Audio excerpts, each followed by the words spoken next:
श्री ज्ञानदेव तुकाराम सद्गुरु बोधराज अंबरीश वरद श्री भगव वसुदेव सुतं देवं कंसचानूरमर्दनं देवकी परमानंदं कृष्णं वंदे जगद्गुरुं। भगवान श्रीकृष्ण परमात्म्याच्या चरित्र चिंतन आपण करतो आहोत। भगवान श्रीकृष्ण परमात्म्याची चरित्र कथा ऐकत असताना पूर्वार्धाचा विचार आत्तापर्यंत आपण करून आलो। आता आपण आज या वर्षी उत्तरार्धाचा विचार करतो आहोत आणि उत्तरार्धाचा विचार करत असताना श्रीकृष्ण परमात्म्याच्या उपनयन संस्कारापासून विवाहापासून गृहस्थाश्रमापर्यंत विचार करता करता भगवंतांनी कशा वेगवेगळ्या भूमिका एका व्यक्तीला निभवावे लागतात याचा विचार आपण करून आलो। कधी भगवान श्रीकृष्ण परमात्मा आपल्या परिवाराकडे लक्ष देतात, कधी भगवान श्रीकृष्ण परमात्मा भावकीकडे नाम यादवांकडे लक्ष देतात, कधी भगवान श्रीकृष्ण परमात्मा नातलगांकडे म्हणजे कधीतरी इंद्रप्रस्थ किंवा हस्तिनापुराकडे जाऊन लक्ष देतात, कधी भगवंताला जुन्या आठवणी येतात आणि गोपाळांना भेटण्याची इच्छा अंतःकरणामध्ये निर्माण होती। असं विविधांगी भगवान श्रीकृष्ण परमात्म्याचं हे चरित्र आहे। वेगवेगळ्या गुणांचा विचार कृष्ण चरित्रामध्ये आपल्याला दिसून येतो आहे। या प्रत्येक गुणांचा विचार करत असताना काल आपण असं पाहत होतो की ज्ञान आणि भक्ती या दोन्हीही तत्वाचा समन्वय कृष्ण चरित्रामध्ये कशा पद्धतीने विपुल पद्धतीने भरलेला दिसून येतो आहे। तेवढ्याच सामर्थ्याचं ज्ञान आहे आणि तेवढ्या सामर्थ्याची भक्ती, ही दोन्ही तत्व आपल्याला कृष्ण चरित्रामध्ये दिसून येत आहेत।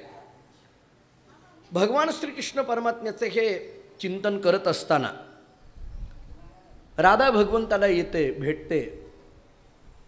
भगवंताच्या संबंधाने द्वारकेबरोबर गोकुळामध्ये सुद्धा तसंच चिंतन चालू आहे। तीव्रता, भेटीची तीव्रता ही जशी श्रीकृष्ण परमात्म्याला भक्ताच्या संबंधाने आहे तशी भक्ताच्याही अंतःकरणामध्ये श्रीकृष्णाला भेटावी अशी तीव्रता आहे। दोन्हीकडून तीव्रता ही उच्चतम पद्धतीची आहे। भगवान द्वारकेला गेले, जाताना धर्मराजाला सांगितलं की आता थोडं जाऊन येतो द्वारकेमध्ये। इंद्रप्रस्थामध्ये हा राजसूय यज्ञ पार पडलाय, व्यवस्थित पार पडला, काही त्याच्यामध्ये कुठल्याही पद्धतीचं विघ्न आलं नाही। निर्विघ्नपणे हा राजसूय यज्ञ पार पडल्यानंतर पांडवांची ख्याती त्रैलोक्यामध्ये झाली आणि मग भगवान म्हणतात की आता थोडंसं मी द्वारकेला जाऊन येतो, म्हणून भगवान द्वारकेला निघून गेले। अर्जुनाला देवाला सोडू वाटत नव्हतं, अर्जुनाला देवाला सोडू वाटत नव्हतं। अर्जुनाचं आणि देवाचं नातं एक वेगळ्या पद्धतीचं, अर्जुनाचं आणि भगवंताचं सख्य हे वेगळ्या पद्धतीचं। काल आपण असं पाहत होतो की भगवंताचे जे दास आहेत त्याच्यामध्ये पुरस्त अनुगदास असा जेव्हा विचार केला जातो तेव्हा दोघांचा विचार आपल्याला केलेला दिसून येतो। त्यातला एक उद्धवाचा विचार आहे आणि दुसरा अर्जुनाचा विचार आहे। काल उद्धवाचा थोडा दाखला एक देऊन आलो होतो। अर्जुनही तेवढ्या सामर्थ्याचा, अर्जुनाचं आणि भगवंताचं विविधांगी अशा पद्धतीचं नातं आहे। अर्जुन कधी भगवान श्रीकृष्ण परमात्म्याकडे देव म्हणून पाहतोय, अर्जुन कधी भगवान श्रीकृष्ण परमात्म्याकडे सखा म्हणून पाहतोय, अर्जुन कधी भगवान श्रीकृष्ण परमात्म्याकडे माझ्या कुटुंबातलं हे सर्वे सर्वा असं म्हणून कृष्ण परमात्म्याकडे पाहतोय। एकाच व्यक्तीकडे पाहण्याचे दृष्टिकोन किती भिन्न असू शकतात याचा विचार करा। आपल्याकडे घरामध्ये असं होतं, मुलगा आपल्याकडे वडील म्हणून पाहत असतो, आपले वडील आपल्याकडे मुलगा म्हणून पाहत असतात, आपली बायको आपल्याकडे पती म्हणून पाहत असते, आपला भाऊ आपल्याकडे बंधू म्हणून पाहत असतो, आपली बहीण आपल्याला भाऊ म्हणून पाहत असते।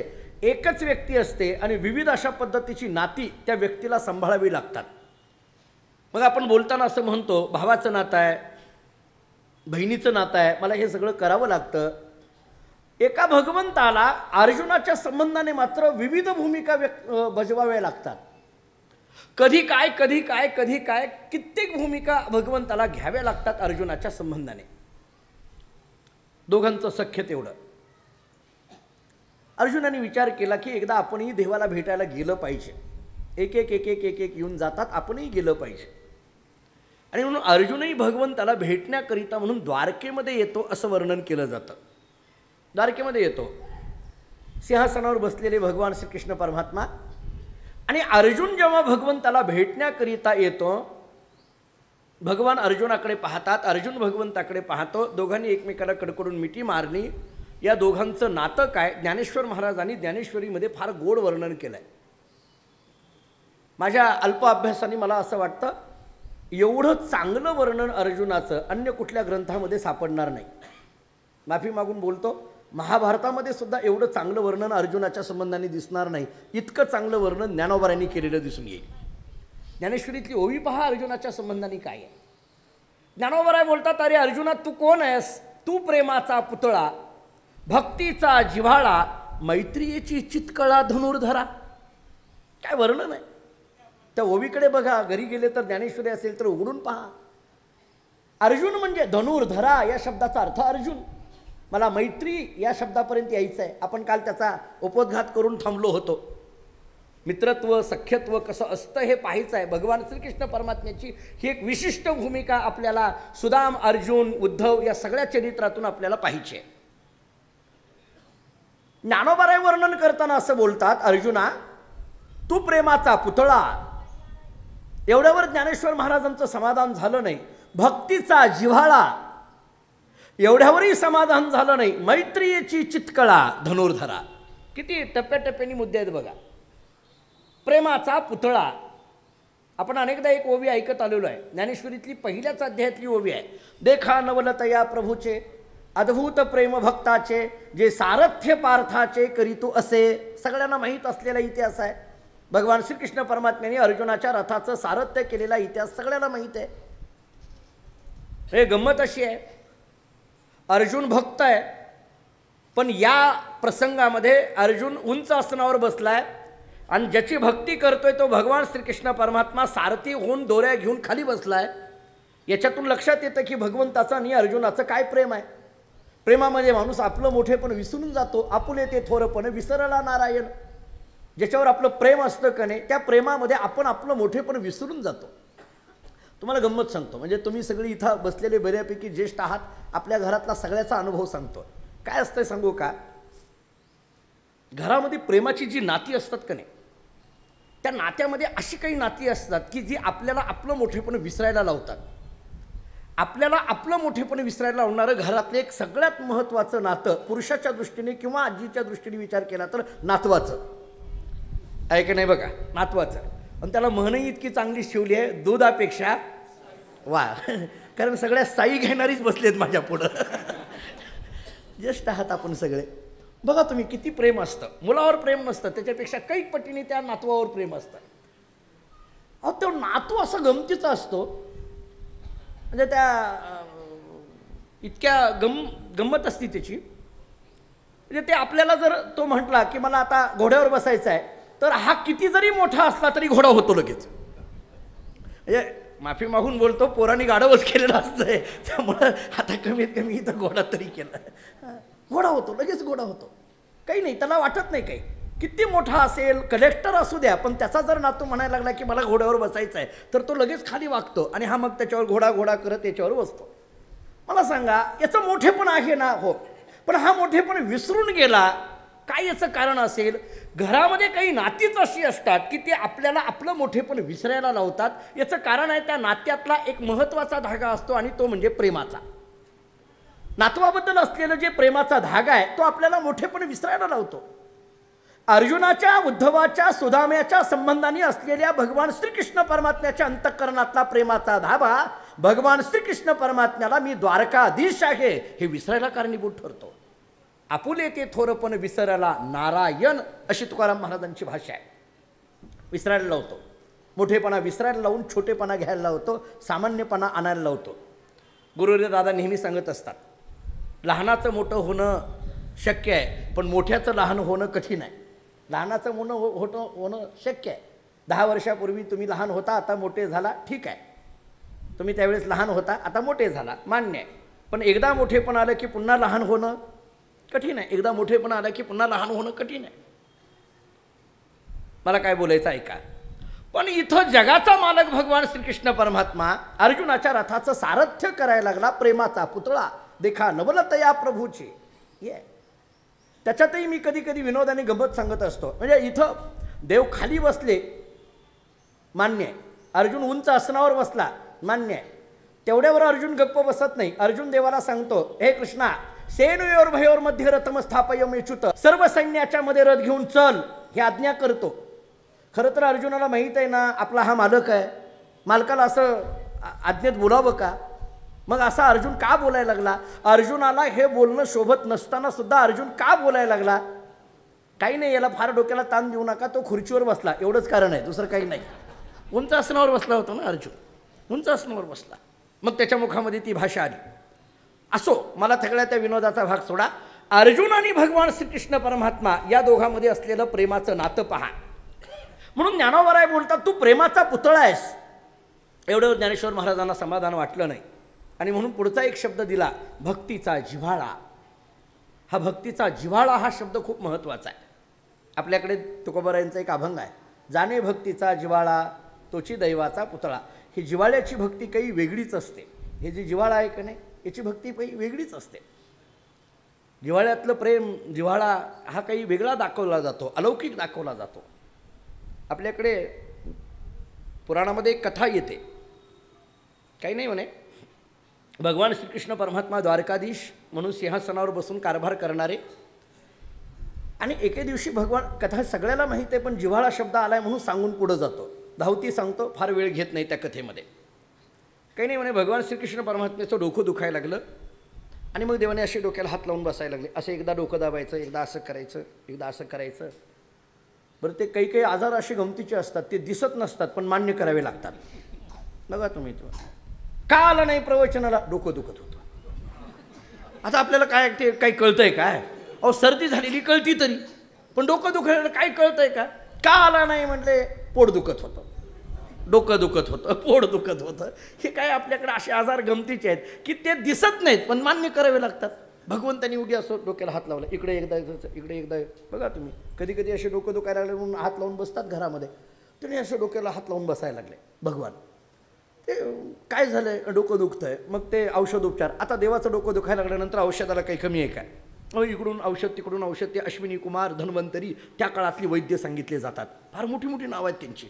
याचं त्याचं औषध, सगळ्याचं औषध आणायला सुरुवात केली तरी देवाच्यावर त्याचा काही परिणाम होईना. अहो, एवढी औषधं दिली तरी औषधाचा काही परिणाम होईना. देवाचं डोकं तर दुखणं चालूच आहे, काय करावं कळेना. नारद मुनी देवाच्या जवळ आले आणि देवाला सांगायला लागले, देवा खूप औषधं केली रे कृष्णा, वेगवेगळी औषधं दिली, पण तुझं तरी डोकं दुखायचं असलं, नेमकं डोकं दुखाय तरी लागलंय कसं? एवढी औषधं केली तरी बरं या गोळीने, या औषधाने डोकं दुखायचं थांबायला पाहिजे. अहो, काही काही औषधं अशी असतात की त्याच्यापुढे औषधच नसतात, बरोबर आहे? ते डॉक्टर म्हणतात आता हे शेवटचं आहे बरं का, शेवटचं म्हणजे तशा अर्थाने म्हणू नका. हां, रामबाण असं दिलेलं असतं ना, तसं ते म्हणणं शेवटचं. अहो, याच्या पुढे आता गोळी नाही, या आजारावर याच्या पुढे गोळी नाही आहे असं आपल्याकडे सांगितलं जातं. तशी वेगवेगळी औषधं केली पण भगवंताचं डोकं दुखायचं काही थांबना. पुन्हा पुन्हा असे डोकं हात लावायचे. नारदांना राहावेलच नाही. नारदांनी सांगितलं, कृष्णा मला एक खाजगीत बोलतो म्हटले. म्हणले काय? आता हे लोकांचं जाऊ दे म्हणले, पण आपल्याला सांगायला काही हरकत नाही. डोकं तुझं दुखतंय म्हटल्यानंतर औषधही तुला माहीत असलं पाहिजे. आपल्यात काय हे? भगवान म्हटले, नाही रे मला काय माहिती नाही, ते जाऊ दे. लोकांना सांगायचं वेगळं असतंय, आपलं हे सगळ्याचंच असतंय. लोकाला वेगळं असतंय, खाजगीत वेगळं असतंय. आपल्यात काय हरकत आहे म्हटले, आपल्यात काय हरकत आहे? माझा एक मित्र इथंच, मी म्हटलं मी काही श्रावणी आहे, संध्याकाळी काही खात नाही, फराळीचं घेतो. तो मला म्हटला, आपण खोली बंद करून खाऊ की? अरे तो म्हटलं काय असतं आपल्यात काय असतं? अरे बाबा म्हटलं, माझी श्रावणी आहे, असं काय करतो? तसं आपल्यात काही प्रत्येकाचे असे धागेदोरे ठरलेले असतात. तो म्हटला, आपल्याला सांगायला काय हरकत आहे? नारदांनी विचारलं. भगवंतांनी सांगितलं, नाही बाबा तुम्ही करायचं असतं, मी राजा, मला काय हे? नाही तरी सांग. भगवंतांनी सांगितलं, ठीक आहे नारदा, आता तू विचारलंय म्हणून सांगतो. माझं डोकं दुखतंय, त्या डोकं दुखण्याला एकच औषध आहे म्हटले. काय औषध आहे? काही नाही, भक्तांच्या पायाखालची माती माझ्या कपाळाला लावली की माझं डोकं दुखायचं थांबणार आहे म्हटले. मला फक्त भक्ताच्या पायाखालची माती माझ्या कपाळाला लाव. माझ्या कपाळाला लावली की माझं डोकं दुखायचं थांबणार आहे. जे कोणी भक्त असतील त्या भक्ताच्या पायाखालची माती तेवढी घेऊन ये आणि माझ्या कपाळाला लाव. औषध बघा काय सांगितलं. नारदजी हसायला लागले. हसायला लागल्यानंतर भगवंतांनी विचारलं, काय झालं? नारदांनी सांगितलं, काय झालं कृष्णा, तुझं डोकं दुखत असल्यामुळे तू काय बोलतो हे तुलाच कळत नाही म्हटले. आता माझ्या लक्षात आलं की खरंच तुझं डोकं दुखायला लागलंय. बरोबर? म्हटलं का? अरे हे काय औषध आहे का? माती डोक्याला लावणं, कपाळाला लावणं हे काय औषध आहे का? कुठं औषध असू शकतं काय असं? भगवंतांनी सांगितलं तू विचारलं म्हणून सांगितलं, आणू वाटलं आण, नाही तर नको, जाऊ दे म्हटले. नाही नाही तसं कसं, सांगितलं तर घेऊन येतो. आणि मग नारदजी नारायण नारायण करत खाली आले. नेमकं एक प्रवचन कीर्तन कुठल्या तरी एका गावातलं सुटलेलं होतं. मंदिरातून लोक अशी बाहेर पडत होती आणि मंदिरातून जी लोक बाहेर पडतात त्यांना भक्त म्हणतात. नाही म्हणजे आपली साधारण व्याख्या काय. आता मला सांगा आपण सगळे कोण आहोत. हां हेच पाहिजे होतं, दुसरं काय आहे. अरे मग मी काय वेगळं बोललो का, तुम्ही हसला का कुणाच ठाऊक. मी तेच म्हणलो ना. आता तुम्ही मंदिरात सगळे आपण बसलोय म्हणजे कोण झालो आपण आता, भक्त. मग आता मंदिरातून आपण बाहेर पडल्यानंतर लोक आपल्याला बघताना, लोक अशी गमतीची असतात म्हणजे त्या त्या अनुषंगाने आपल्याला काय म्हणतील. श्रावण महिन्यामध्ये माझ्याबरोबर असलेल्या लोकांना सुद्धा त्यांचे मित्र म्हणतात, या हबप म्हणतात का नाही, म्हणतात ना. म्हणजे त्यांचं काय असतं, त्याचा एक परिणाम असतो. ते म्हणतात की महाराजांच्या संगतीत आहेत, देवाच्या जवळ आहेत, मंदिरातून बाहेर पडला आहेत. मग आपल्याकडे तशा पद्धतीची नावं देण्याची एक पद्धत आहे. मग बाहेर पडलेले होते. नारदांनी पाहिलं असे 10-12 वारकरी बाहेर पडलेले. नारदांनी एकदम जवळ आले. वारकऱ्यांना आनंद झाला, नारदांचं दर्शन झालं, एकमेकांना नमस्कार झाला. आणि मग नारदांनी सांगितलं, तुम्ही एक काम करा, तुमच्या पायाखालची माती द्या म्हटले. रस्त्यावरची माती होती, त्याने लगेच उचलली, नारदांच्या हातात दिली. काही नाही सरळ दिली आणि परत विचारलं एकदम, तुम्ही माती घेऊन चाललात कुठं. नारदाला विचारलं कुठे घेऊन चाललात. नारदांनी सांगितलं काय झालं आहे, भगवान श्रीकृष्ण परमात्म्याचं, द्वारकेचा राजा कृष्ण परमात्मा, त्याचं डोकं दुखायला लागलेलं आहे म्हटले. मग खूप औषधं केली पण डोकं दुखायचं काही थांबत नाही आहे. त्यांनी भक्ताच्या पायाखालची माती डोक्याला लावायला सांगितले, म्हणून तुझ्या पायाखालची माती घेऊन मी देवाच्या डोक्याला लावायला घेऊन चाललो आहे. ज्यांनी माती दिली होती तो म्हटलं पहिलं माती खाली टाक, पहिलं माती खाली टाक. तो म्हटला का, टाक पहिलं खाली. नारदा तुम्ही पहिलं माती खाली टाका. अरे बाबा कशा करता, बरं माती रस्त्यावरचीच आहे, फक्त पाय याचा लागलाय. माती रस्त्यावरचीच आहे हो का, नाही म्हटलं टाका, कशा करता. त्या भक्तांनी सांगितलं, नारदा तुम्ही काय बोलताय, माझ्या पायाखालची माती देवाच्या डोक्याला लावायची की जेणेकरून देवाचं डोकं दुखायचं थांबणार आहे. पण याच्यात तुम्हाला लक्षात येत आहे का, माझ्या पायाखालची माती देवाच्या डोक्याला लागल्यानंतर मला कोणत्या नरकात जावं लागेल. पाय लागला तर लोक पाया पडतात, नको नको ते असं तसं करून घेतात. किती एकमेकाकडे काय ते पाय लागल्यानंतर लाथ हाणतात आणि असं करतात. कितीतरी आपल्याकडे पद्धती आहेत. आपण किती ते पाप लागू नये याच्याकरता किती विनवण्या करतो, पण तुम्ही माती पायाखालची लावायला सांगा लागलात. नाही, नारदांनी सांगितलं अहो तसं नाही, पण देवानीच सांगितलंय. त्या भक्तांनी सांगितलं त्याचं काय, ते काही सांगत राहतो. त्यांचं काय म्हटलं, त्यांनी सांगितलेलं सगळं ऐकल्यानंतर कसं व्हायचं. त्यांचं काय, त्यांना कुठल्याही पद्धतीचा कर्माचा अकर्माचा निषेध नाही, कोणत्याही पद्धतीचं बंधन नाही, त्यामुळे ते काय जे बोलतील ते त्यांचं असतं असं नाही म्हटले. पण आपण कर्मयोगाच्या पद्धतीने वागणारी आहोत, पापपुण्याचा विचार करणारी आपण माणसं आहोत. आपल्याला ते जमत नाही. ते पापपुण्य रहित असलेलं कृष्ण परमात्मा नावाचं तत्व आहे आणि पापपुण्य सहित असलेलं हे जीव नावाचं तत्व आहे. जीव म्हटलं की पापपुण्याचा संबंध आहे आणि तत्व आत्मतत्व म्हटलं की पापपुण्य विरहित आहे. कित्येक विचार आहे याच्यावर. पापपुण्य करूनही जन्मा येतो प्राणी, नरदेहा येऊनी हरी केली, तुकोबरांची भाषा. आमच्या जीवनामध्ये प्रत्येक वेळेला क्षणाक्षणाला काहीतरी एक कधीतरी आमच्याकडून असं कर्म घडलं जातं की ते पुण्यामध्ये जमा होतं आणि काही कर्म अशी घडली जातात की ती आमच्या पापपुण्यामध्ये जमा होतात. पापपुण्याचा संबंध आम्हाला येतो. मी भजन करणं हे पुण्याचं काम आहे आणि माझ्या पायाखालची माती देवाच्या डोक्याला लागणं हे पाप आहे ना, मला पाप लागेल ना, नको. नारदांनी फार विनवणी केली. तो भक्त द्यायला तयार नाही. दुसऱ्या भक्ताला मागितली, त्यांनीही नाही म्हटले. तिसऱ्याला मागितली, त्यांनीही नाही म्हटले. नारदजींनी विचार केला काय गंमत आहे, मी आणतो म्हणून एवढं धाडसानं सांगायला आलो म्हटलं, एकही द्यायला तयार नाही. नारदजी वरती गेले. भगवंताला सगळा त्या द्वारकेमध्ये जाऊन सगळा इतिहास सगळा सांगितला. भगवान हसायला लागले. भगवान म्हटले मला माहीत होतं तुझ्याकडून असं होणार आहे, काय करावं म्हणले देवा, कोणीच द्यायला तयार नाही. भगवंतांनी सांगितलं एक काम करा नारदा, म्हणजे तुम्ही द्वारकेत कुठेच फिरू नका माती मागायला. एक काम करा, काय, तुम्ही वृंदावनामध्ये जा आणि व्रजभूमीमध्ये जाऊन त्या गोपिकांना माती मागून पहा म्हटलं. नारदजी व्रजभूमीमध्ये आले आणि व्रजभूमीमध्ये आल्यानंतर त्या गोपिका कृष्ण कृष्ण भजनामध्ये तल्लीन झालेल्या गोपिका, आणि जेव्हा नारदजी आलेले आहेत पाहिल्यानंतर त्या गोपिका धावत आल्या. का, कारण त्यांना माहीत आहे नारद आलेत म्हणजे कृष्णाला भेटून आलेत, द्वारकेतून आलेत. त्या गोपिकांचं लक्ष होतं ते सारखं द्वारकेकडेच लक्ष होतं. द्वारकेकडून येणाऱ्या प्रत्येक वस्तूकडे लक्ष होतं आणि याला विरह म्हटलं जातं. विरहात ती उच्चतम अवस्था आहे.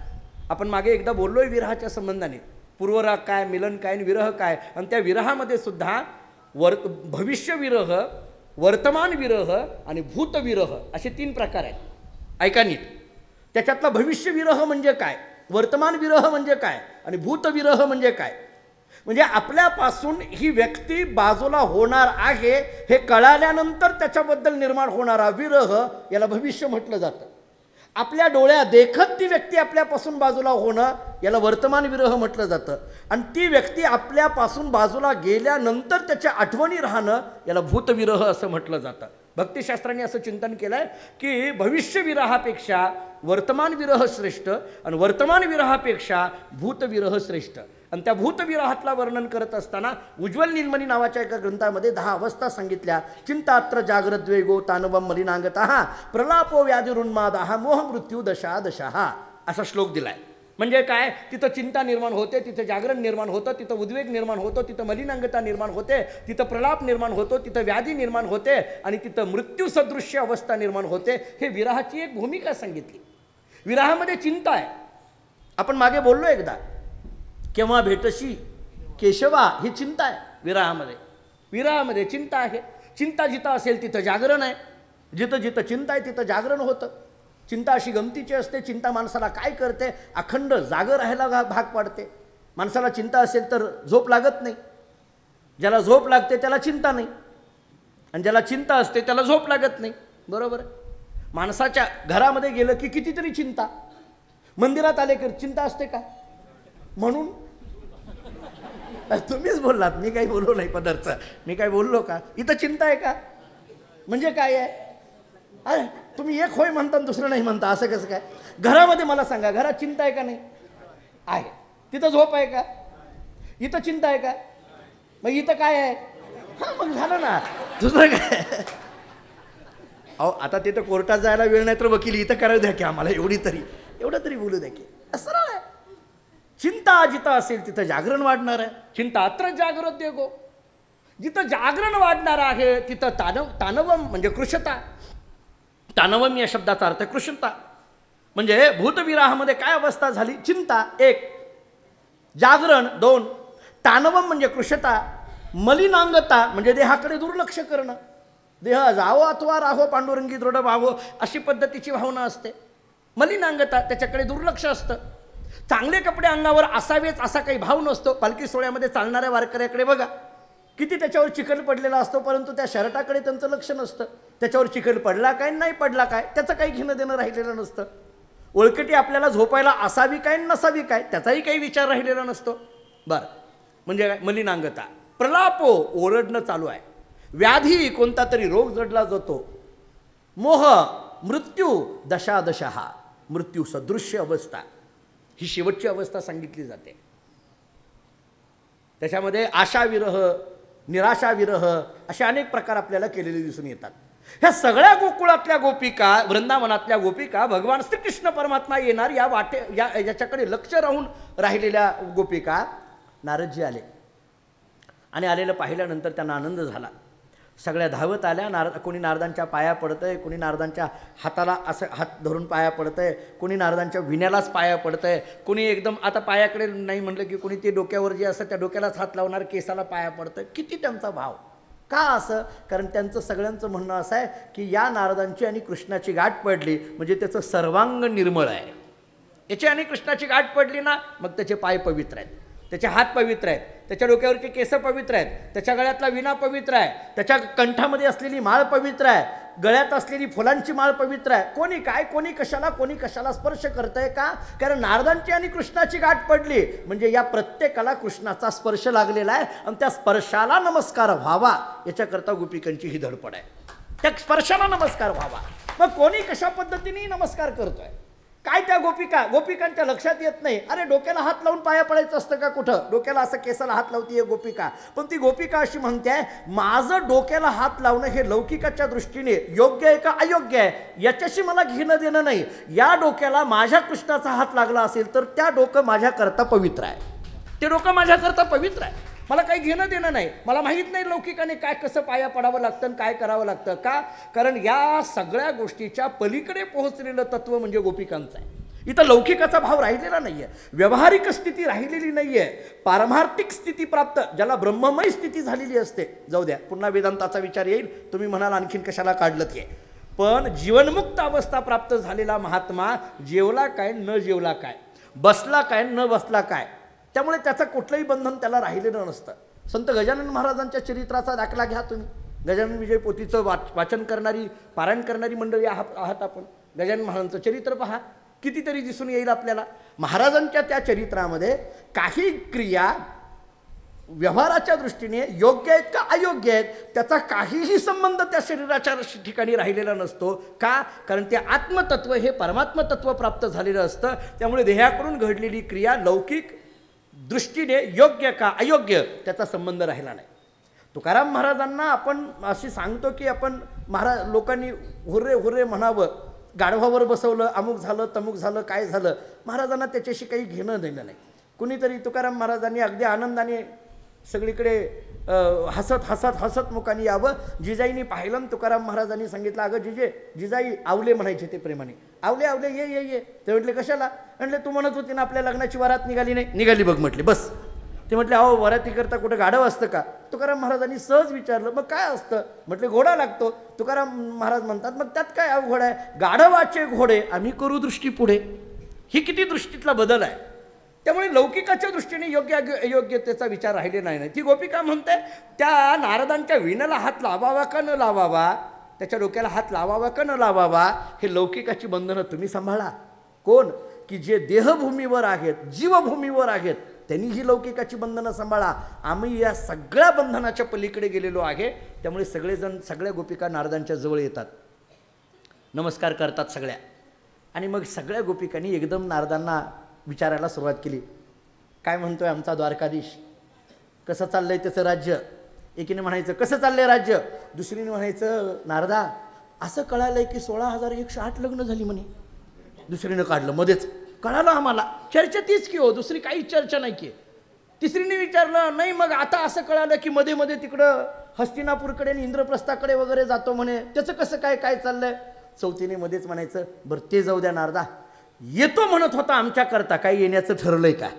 चौथीने म्हणायचं. अहो किती प्रश्न, एवढे प्रश्न नारदांच्या कानावर त्या गोपिकांचे पडायला लागले. भगवंताला कळे ना. भगवान शांत, आपलं नारदजी शांत बसले. आणि मग थोड्या वेळाने नारदांनी सांगितलं, जरा थांबा, मी कशा करता आलो हे तरी विचारा. मग त्या गोपी हां बरं बोला म्हटले, काय काम आहे, कशा करता आलात, काय काम काढलं. बघा तुम्ही, बऱ्याचदा काय होतं असतं, जवळ आवडती व्यक्ती जवळ आल्यानंतर ती व्यक्ती काय काम घेऊन आलेली आहे हे बोलण्याच्या ऐवजी आपलं काय चाललंय हेच आपण बडबड करत राहतो. तिथं आपण हेच बोलत राहतो. त्यामुळे ते काय आहे, कशा करता आले, काय आहे हे त्याचा काही भाव राहत नाही. बऱ्याचदा आपल्याकडे असं दिसून येतं, कित्येकदा अशी उदाहरणं दिसून येतात. आवडती व्यक्ती जवळ आल्यानंतर वेगळं. आमचे दादा सांगत असतात, नवीन मुलगी लग्न झाल्यानंतर सासरी काही 8-15 दिवस झाल्यानंतर ते इती जाती असते. आता किती दिवसाची असते कोणास ठाऊक, पण आता ते फार बदल होत गेले.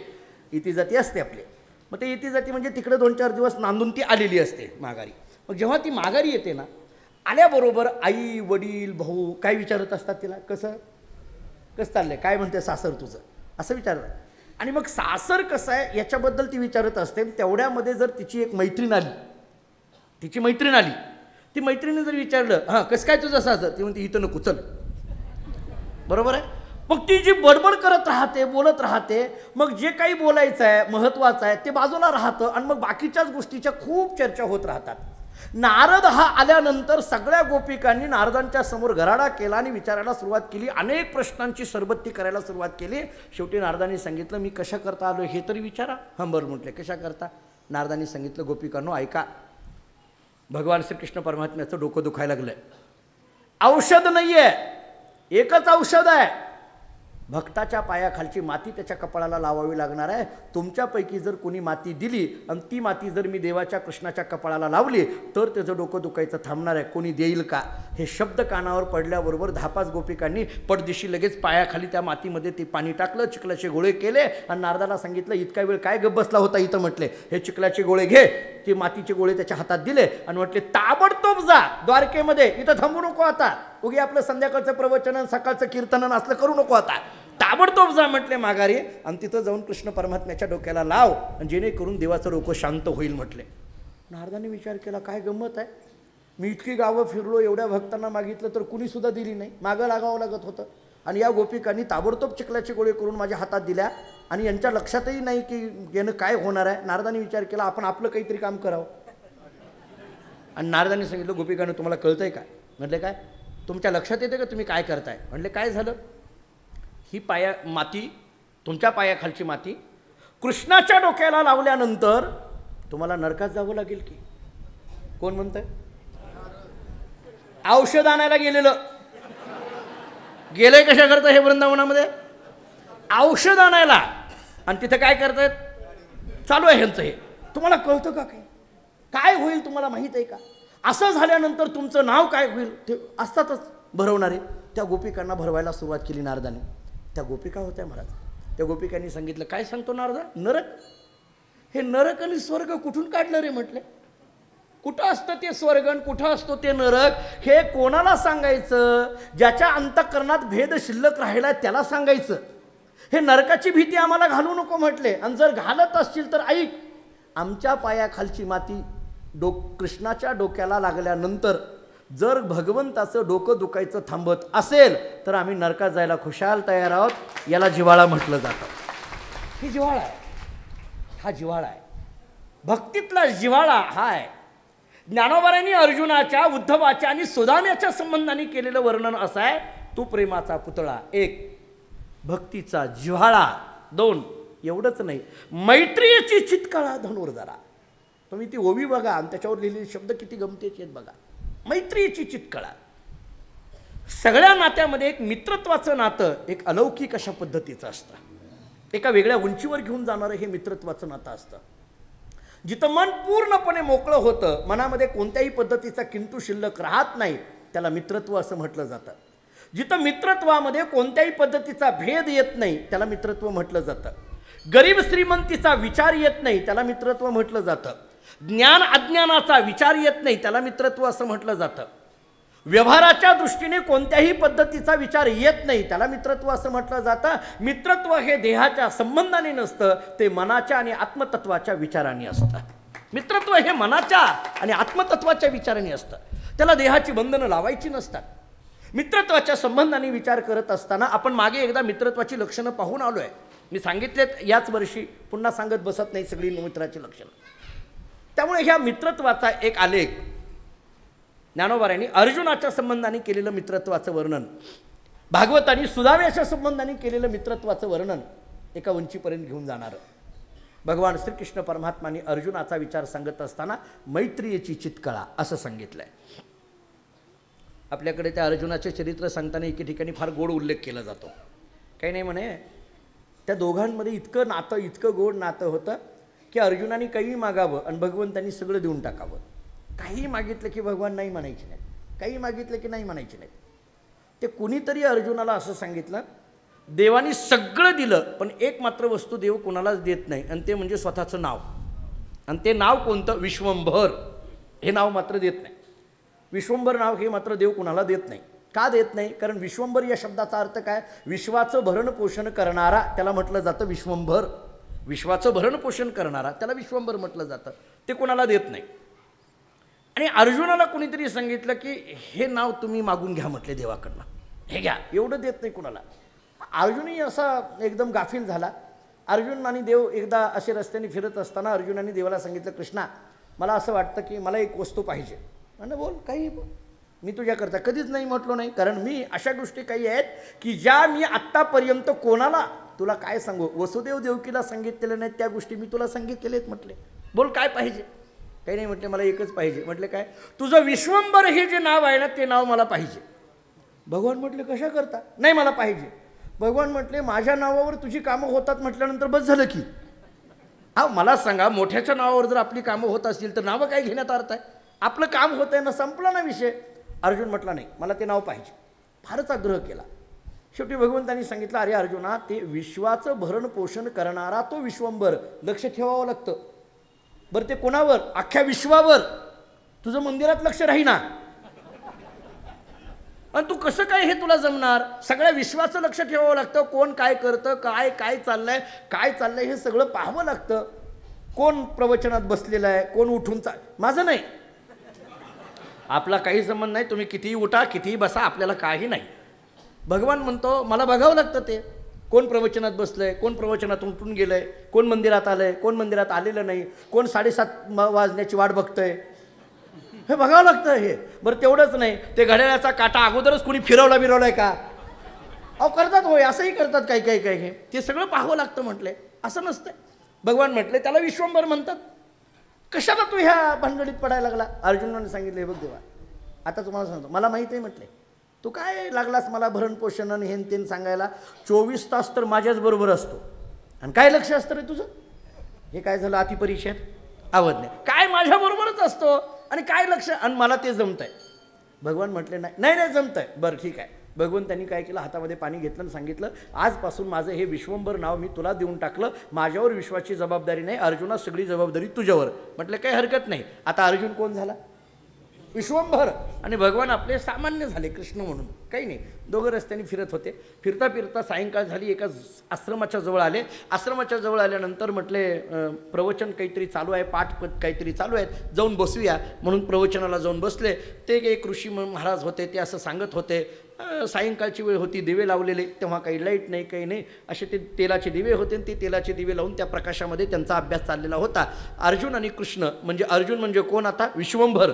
आणि कृष्ण हे दोघंही बसलेले होते. आणि प्रवचन चालता चालता चालता काय झालं, एकदमच तो दिवा विझला. तो तेलाचा दिवा होता तो विझला. विझल्यानंतर सगळीकडे अंधार झाला. अंधार झाल्याबरोबर मग गोंधळ सुरू झाला. अरे अरे दिवा काय झालं काय झालं काय झालं? म्हटलं काय कसं काय विझला? वारा नाही काही नाही, कसं झालं? नाही म्हटले तेल संपलं. त्या दिव्यातलं काय झालं? तेल संपलं. तेवढ्यामध्ये एक ऋषी म्हणायला लागले, असं कसं काय झालं तेल संपलं? ज्याच्यावर तेलाची पाहण्याची जबाबदारी होती कोट आहे तो? म्हटले आत्तापर्यंत एवढी वर्ष झालं आपण प्रवचन करतो, कधीही त्या दिव्यातलं तेल संपलं नाही, आजच कसं काय झालं? म्हटले. म्हणून ओरडाओरडी सुरू झाली. तेवढ्यामध्ये जे मुख्य होते ते म्हटले, हे पहा कुणी एकमेकावर ओरडू नका, थोडा गोंधळ दुसरा झालाय. म्हटले काय झालंय? काय नाही. म्हटले ह्या दिव्यामध्ये तेल आहे का नाही, ते किती आहे, हे सगळं बघायचं काम भगवंताचं आहे. म्हटले भगवंताचा आहे. मग आणि म्हटलं काय आहे? तो विश्वंभर आहे. बरं मग तो भगवान आहे, सगळं पाहणारा आहे, पण काय घोटाळा थोडा झालाय. त्या कृष्णाच्या जवळ एक त्याचा वेडा मित्र आहे म्हटलं, आणि त्याचं नाव आहे अर्जुन. वेडा भक्त आहे म्हटले, ते वेडपट आहे म्हटले.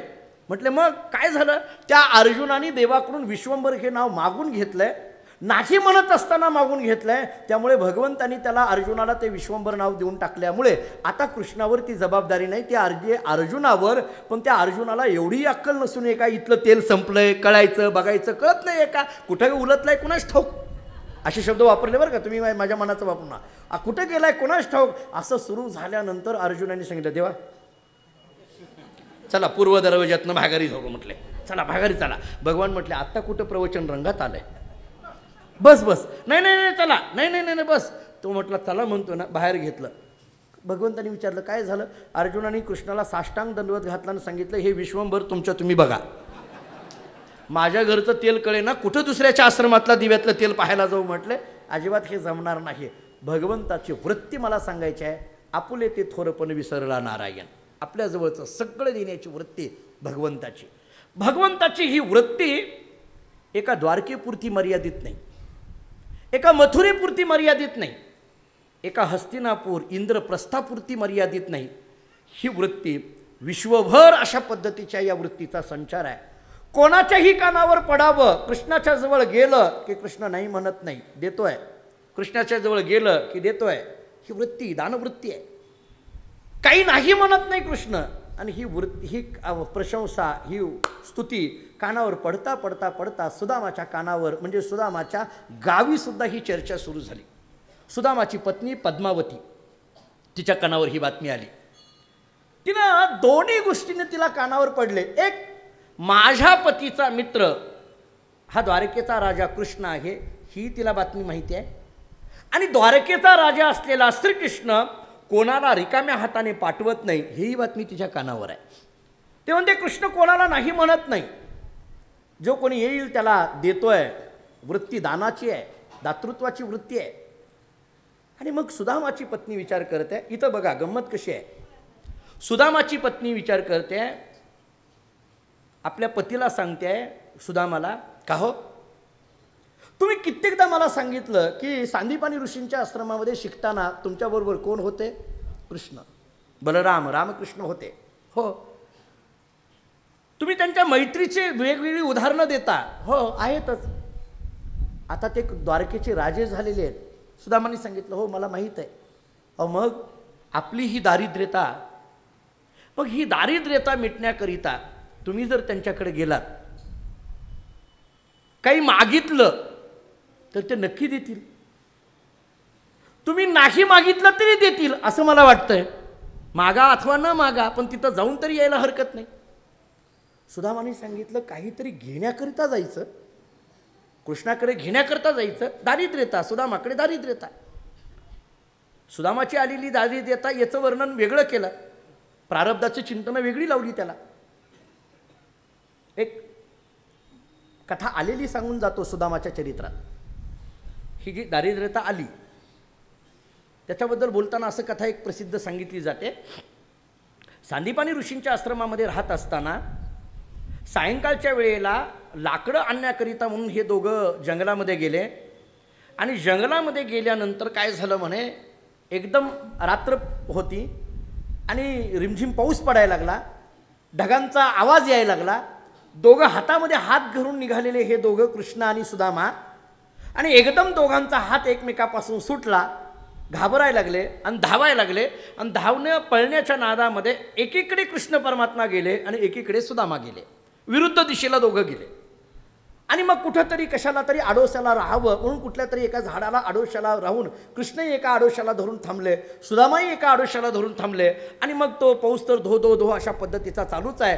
आणि मग त्याच्यामध्ये भगवान श्रीकृष्ण परमात्म्याने विचार केला की अरे अरे, आपण तर आपला जीवलग आहे आणि तो आपल्यापासून बाजूला गेलाय, विचारलं पाहिजे कुठं आहे. आणि म्हणून कृष्णाने हाक मारली, सुदामा सुदामा म्हणून हाका मारायला सुरुवात केली. एक 2-3 हाका झाल्यानंतर कानावर सुदामाच्या ही हाक ऐकली की सुदामाने सांगितलं, कृष्णा आहे, मी आहे ना, व्यवस्थित आहे. रात्र खूप आहे, पाऊस मोठा पडतोय, तिथं जिथं आहे तिथंच थांब, इकडं तिकडं जाऊ नको. कृष्णाने बोलायला सुरुवात केली. नाही नाही, काय काळजी करू नको कृष्णा, असं म्हणून बोलता बोलता थोडा वेळ गेल्यानंतर आता कधी आपण इथून निघणार, आश्रमात कधी जाणार काही कळेना. सुदामाच्या केशामध्ये थोडेसे ते फुटाणे होते, डाळे होते, फुटाणे होते. सुदामाने विचार केला आपण थोडेसे डाळे खाऊन घेऊया, म्हटले फुटाणे खाऊन घेऊया. आणि म्हणून त्याने काय केलं, ते जे होते ते डाळे असे थोडेसे खायला सुरुवात केली. ती थोड्या वेळाने आणखीन एकदा कृष्णाने हाक मारायची, सुदामा. ह्याचं उगीच हाक मारायची बरं का, त्याला माहीत होतं का नाही ते तिकडं आहे, पण उगीच थोडा वेळ गेला की सुदामा. सुदामाने सांगितलं, का रे कृष्णा, आहे ना इथं. पहिल्यांदा हाक मारली, आहे म्हणून सांगितलं. आता हे खायला लागलाय डाळे, आणि पुन्हा हाक मारली, सुदामा. आता खाता खाता कुठं बोलता येतं हो. सुदामाला वाटायला लागलं यालाही दम नाही, सारखं हाक मारतोय, कळत नाही का. आणि मग ते खाता खाता सुदामाने सांगितलं, हां. मग आता खाताना बोलता आवाज वेगळा येतो, न खाताना आवाज वेगळा येतो, बरोबर आहे का नाही. हां, खादम न गच्छामी असं शास्त्रामध्ये सूत्र आहे बघा तुम्ही. खाता बोलणं. आणि आता कसं असतंय, खाण्याचा परिणाम बोलण्यावर होतो, खाण्याचा परिणाम ऐकण्यावर होत नाही, त्याचं काही होत नाही. शुगरच्या पेशंटने तरी खडीसाखर ठेवलीच पाहिजे, बरोबर आहे का नाही.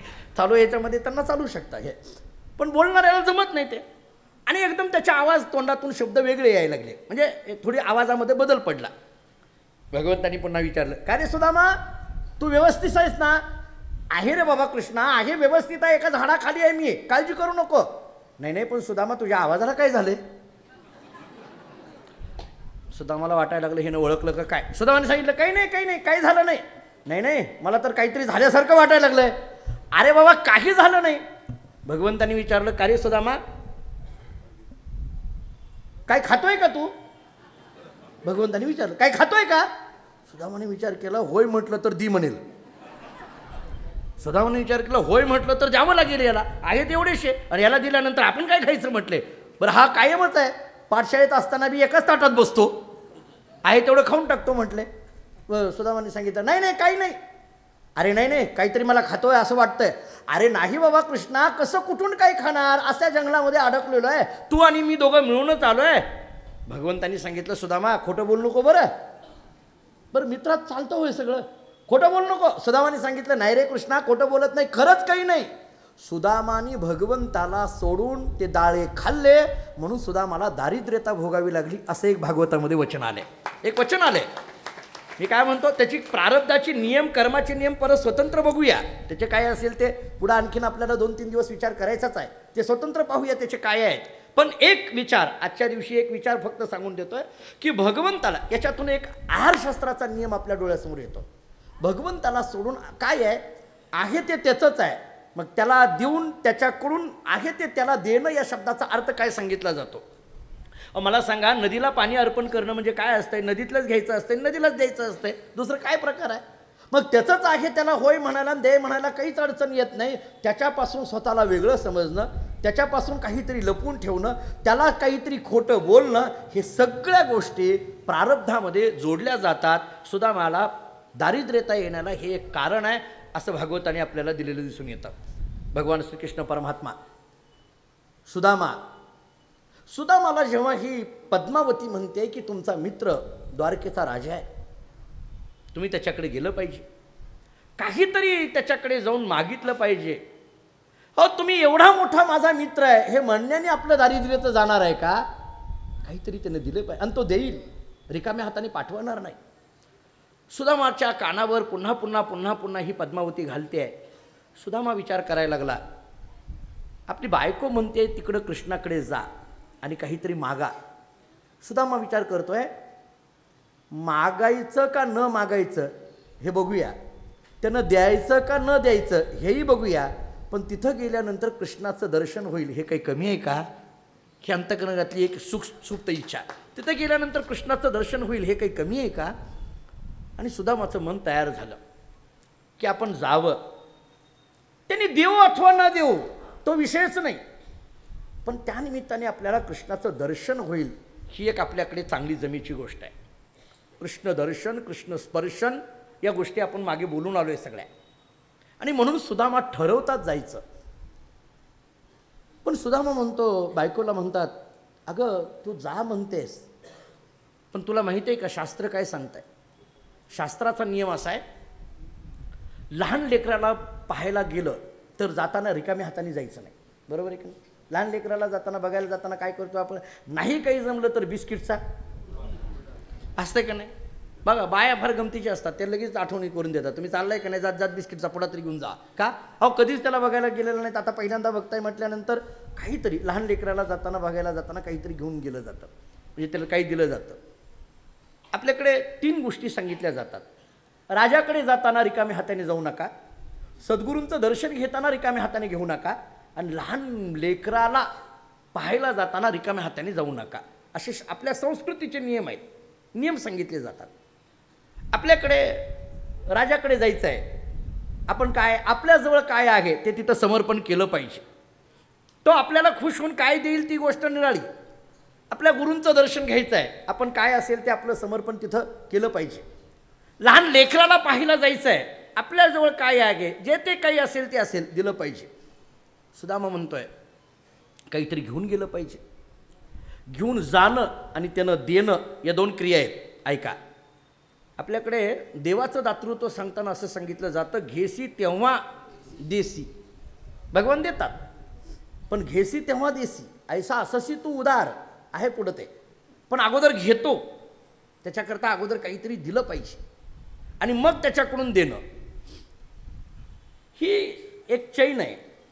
तत्त्वज्ञानामध्ये सुद्धा त्या सुदामाच्या पत्नीची असलेली ही जी आंतरिक इच्छा, ही इच्छा काही वाईट नाही आहे. मला माझ्या संसाराकरता काहीतरी पाहिजे ही तिची असलेली आंतरिक इच्छा, ही संसाराच्या पातळीवरनं काही वाईट नाही आहे. संसारिक जीवन जगताना तिची ती इच्छा असणं योग्यच आहे, काही वाईट म्हणता येणार नाही तिला. स्वामी अखंडानंद सरस्वतीजी महाराजांनी एका भागवतामध्ये एका उदाहरणात फार चांगलं दिलं आहे. ते म्हटलं की हे यांच्याकडे काही अपेक्षा नाही. एक महाराज आहेत म्हटले, त्यांची काही अपेक्षा नाही. आणि मग नसताना सुद्धा तुम्ही तिथं कशाला देता म्हटले, ते काही घेत नाही, तुम्ही का देता? त्यांनी अखंडानंद सरस्वतीजींना एकाने उत्तर असं दिलं की त्यांनी काही घेत नाहीत तरी देतो, याचं कारण आहे ते घेत नाहीत मान्य आहे, पण त्यांना संसार आहे ना, मग संसाराच्या गोष्टी ही सांसारिक वस्तूंनीच पूर्ण होत असतात, सांसारिक वस्तूंनी पूर्ण होत असतात. समाजातला विचारवंत, समाजातला तत्ववेत्ता, समाजातला व्याख्याता, समाजातला प्रवचनकार, समाजातला कीर्तनकार, समाजातला समाज सुधारक, ही एक समाजाच्या करिता भगवंतांनी केलेली एक विशिष्ट योजना असते. भगवंतांनी केलेली एक विशिष्ट योजना असते. त्यामुळे ते विचारवंत काय आहे, समाजातला तत्ववेत्ता जर हरपला तर समाजातला स कधीच निघून जाईल. समाजातला समाज सुधारक जर हरवला तर समाजातला स केव्हाच निघून जाईल. समाजातला व्याख्याता संपून गेला तर समाजातला स कधीच निघून जाईल. समाजातला प्रवचनकार वजा केला तर समाजातला स केव्हाच निघून जाईल. त्यामुळे त्या त्या समाजाकरिता केलेली त्या त्या वेळेची त्या त्या कालानुरूप केलेली एक समाज सुधारकाची, प्रवचनकाराची, विचारवंतांची, तत्ववेत्याची, साहित्यिकाची ती एक भगवंतांनी केलेली योजना असते. असं अनेक साहित्य आपल्याकडे आहे की ज्या साहित्यातून समाज निर्मिती झाली. त्या काळामध्ये जर साहित्य त्या पद्धतीचं ताकदीचं निर्माण झालं नसतं तर समाजाला कळालं नसतं काय आहे ते. त्यामुळे त्या काळातली समाजव्यवस्था पहा, ज्ञानोबाराय तुकोबारांच्या काळातली समाजव्यवस्था पहा, पुढं स्वामी विवेकानंदांच्या काळातली समाजव्यवस्था पहा, पुढं आणखीन अलीकडल्या काळामध्ये लोकमान्य टिळक असतील किंवा महात्मा ज्योतिबा फुले असतील यांच्या काळातली समाजव्यवस्था पहा, छत्रपती शाहू महाराजांच्या काळातली समाजव्यवस्था पहा. त्या त्या समाजव्यवस्थेमध्ये केलेलं त्या त्या काळातल्या विचारवंतांनी, साहित्यिकांनी, तत्ववेत्यांनी, प्रवचनकारांनी, प्रबोधनकारांनी केलेलं कार्य हे त्या त्या समाजाला बळकटी देण्यासारखं झालं. जर त्याच्यातून त्या काळातला साहित्यिक जर वजा केला असता तर मराठी साहित्याला चांगले दिवस लाभले नसते. त्या काळातला जर एखादा प्रबोधनकार वजा केला असता तर त्या काळातल्या समाजाला समाज सुधारणेच्या दृष्टीने काही योग्यता दिसली नसती. त्या काळातला प्रवचनकार वजा केला असता तर त्या काळातल्या समाजामध्ये सात्विकता तुसभरही शिल्लक आपल्याला दिसून आली नसती. ती व्यवस्था जी आहे ती व्यवस्था चालत आलेली आहे. आजच्या काळामध्ये सुद्धा काही ठिकाणी विचारवंत दिसून येतात, काही ठिकाणी साहित्यिक दिसून येतात, काही ठिकाणी तत्ववेत्ता दिसून येतो, काही ठिकाणी प्रवचनकार दिसून येतो. आणि मी एक वाक्य फक्त एवढंच बोलतो की त्या काळात आपल्या काळातला समाजसुधारक, आपल्या काळातला साहित्यिक, आपल्या काळातला तत्ववेत्ता, आपल्या काळातला विचारवंत, आपल्या काळातला प्रवचनकार याला सांभाळणं ही समाजाची जबाबदारी असते. ही समाजाची जबाबदारी असते. समाजाने जर त्या प्रवचनकाराला नाही सांभाळलं, समाजाने जर त्या विचारवंताला सांभाळलं नाही, समाजाने जर त्या तत्ववेत्याला सांभाळलं नाही तर मग समाजातला ससंस्कृतीचा कधीच नष्ट होऊन जाईल आणि राहील फक्त आणि फक्त माज खाली शिल्लक राहील. त्यामुळे विचारवंताला सांभाळणं ही समाजाची व्यवस्था आहे, समाजाने सांभाळलं पाहिजे. प्रवचनकाराला सांभाळणं ही समाजाची त्या काळातली त्या त्या काळानुरूप एक गरज आहे. त्यामुळे त्याला सांभाळणं ही गरज आहे, त्या साधूला सांभाळणं ही गरज आहे. त्यामुळे त्या काळामध्ये सुदामा एक सत्वशील अशा पद्धतीचा ब्राह्मण, पण त्याचं कुटुंब आणि त्याच्या कौटुंबिक असलेल्या गरजा ती भागवणं ही सुद्धा त्या काळातली एक समाजाच्या दृष्टीने केलेली व्यवस्था होती. ती एक व्यवस्था आहे. ती जर व्यवस्था नाही झाली आपल्याकडे समर्थांचे वचन आपण सांगतो आधी प्रपंच करावा नेटका. मग प्रपंचाची व्यवस्था ही प्रपंचाच्या मार्गानेच पूर्ण करावी लागते. त्यामुळे प्रपंच हा जेव्हा तो प्रपंच विचारवंताला आहे, प्रपंच तो तत्ववेत्याला आहे, प्रपंच तो समाजसुधारकाला आहे, प्रपंच तो त्या पद्धतीच्या काळामध्ये विचार केला तर त्या प्रवचनकाराला आहे, त्या कीर्तनकाराला आहे. तो कोणी जो असेल, कोणी जो फिरणारा आहे त्याला तो एक प्रपंच आहे. त्यामुळे ही एक फार मोठं कार्य. मी तर अनेकदा काही लोक आम्हाला बोलतात, आज जर समाजामध्ये मी जाहीर आपल्याला बोलेल की आज जर समाजातला प्रवचनकार, साहित्यिक, तत्ववेत्ता आणि कीर्तनकार जर पूर्ण समाजातून वजा केला तर नेमकं समाजात राहील काय? जरा विचार करा. समाजातला मराठी साहित्यिक बाजूला मराठी साहित्यातलं साहित्यिक हे जर बाजूला काढलं काय राहिलं मराठी साहित्यामध्ये? जर अध्यात्मातला एक प्रवचनकार जर एक वर्ग बाजूला काढला काय राहील त्याच्यामध्ये? त्यामुळे ही सगळा विचार जर आपण केला तर एका विशिष्ट समाजाकरता चाललेली त्या समाज सुधारणेच्या दृष्टीने चाललेली ही धडपड आणि तळमळ आपल्याला दिसून येते. मी अनेकदा सांगतो, जेव्हा आम्ही घरातून बाहेर पडतो तेव्हा रोज आमचं जीवन हे रस्त्यावरचं जीवन असतं. रोज 400-500 किलोमीटरचा प्रवास करत असताना आपलं काय कधी आहे हे कुठल्याही पद्धतीचा विचार न करता एखादा प्रवचनकार, एखादा कीर्तनकार, एखादा साहित्य, एखादा विचारवंत, एखादा तत्ववेत्ता हा अखंड प्रवास करत असलेला आपल्याला दिसून येतो. मग अखंड प्रवास करणाऱ्या त्या तत्ववेत्याला, त्या विचारवंताला, त्या प्रवचनकाराला सांभाळण्याची जबाबदारी ही त्या समाजातली आहे. त्या समाजानं ती सांभाळलं पाहिजे. समाजाने जर त्याला काढून टाकलं, त्याला जर दुर्लक्षित केलं तर त्या विचारवंताला दुर्लक्षित करणं याचा अर्थ समाजातल्या चांगल्या विचाराला दुर्लक्ष करणं आहे. एखाद्या प्रवचनकाराला दुर्लक्ष करणं याचा अर्थ त्या प्रवचनातून होणाऱ्या एका अध्यात्म विचाराला दुर्लक्ष करण्यासारखं आहे. त्यामुळे प्रवचनकार महत्त्वाचा नसतो, त्या प्रवचनकाराच्या मुखातून आलेला अध्यात्म विचार हा समाजाच्या दृष्टीने किती प्रेरक असतो तो महत्त्वाचा असतो, माणसाने जपायचा असतो. त्या प्रवचनकाराच्या रूपाने त्याच्या मुखातून येणारा अध्यात्म विचार हा जपण्याची जबाबदारी समाजाची असते. त्यामुळे समाजाच्या जबाबदाऱ्या ह्या समाजाने ओळखाव्या, विचारवंताच्या जबाबदाऱ्या या विचारवंतांनी ओळखाव्या, प्रवचनकाराच्या जबाबदाऱ्या या प्रवचनकारांनी ओळखाव्या. सुदामाचं आयुष्य हे जर त्या काळातल्या व्यवस्थेमध्ये सुदामाचं आयुष्य एक सत्वशील पद्धतीने जात असेल आणि एक चांगलं कार्य करण्याच्या दृष्टीने, धर्म टिकावा या दृष्टीने सुदामा आपल्या कौटुंबिक जीवनाकडे दुर्लक्ष करून धर्माचं आचरण करणारा तो सुदामा, मग त्या सुदामाच्या घरी असलेली कौटुंबिक अव्यवस्था आणि ती व्यवस्था पूर्ण व्हावी याच्याकरता केलेली पद्मावतीच्या अंतःकरणातली इच्छा ही काही धर्मशास्त्राच्या दृष्टीने गैर नाही आहे. मला मुद्दा इथं मांडायचा आहे. सुदामाच्या बायकोने सुदामाला पाठवणं हे गैर का योग्य का अयोग्य याच्यावर जी चर्चा होते. पाठवा, काही ठिकाणी लिहिलं सुदामाला पाठवणं योग्य होतं का, योग्य का अयोग्य, याचा फक्त एक विचार माझ्या बुद्धीला जेवढा पटला तेवढा मांडतो. त्यामुळे सुदामाच्या मनामध्ये हा विचार. आता गंमत अशी आहे, सुदामाची पत्नी संसारिक भूमिकेवरनं बोलते आहे आणि सुदामा एका तात्विक भूमिकेवर आहे. भूमिका कशात बघा. म्हणून मी म्हटलं की ही पात्र म्हणून न पाहता त्या पात्राकडे एका विशिष्ट भूमिकेकडून पहा. सुदामाची पत्नी म्हणते की आपलं कुटुंब व्यवस्थित चालण्याकरता या कुटुंबाला काही अर्थसहाय्याची आवश्यकता आहे, त्यामुळे तुम्ही कृष्णाकडे गेलं पाहिजे. आणि सुदामा असा विचार करतोय, कुटुंबाकरता लागणारं अर्थसहाय्य कृष्णाने देवो अथवा न देवो, पण या निमित्ताने कृष्णाचं दर्शन होईल, ही तत्त्वज्ञानातली अध्यात्मातली भूमिका सुदामाची आहे. त्यामुळे सुदामाची ओढ जाण्याची झाली. जायचं आहे, पण असं कसं जाता येईल, काहीतरी घेऊन गेलं पाहिजे. घरात काहीच नाही ना, घेऊन जाण्याकरता घरात काहीतरी असावं लागेल ना. काहीच नाही. सुदामाने सांगितलं मी असं जात नाही.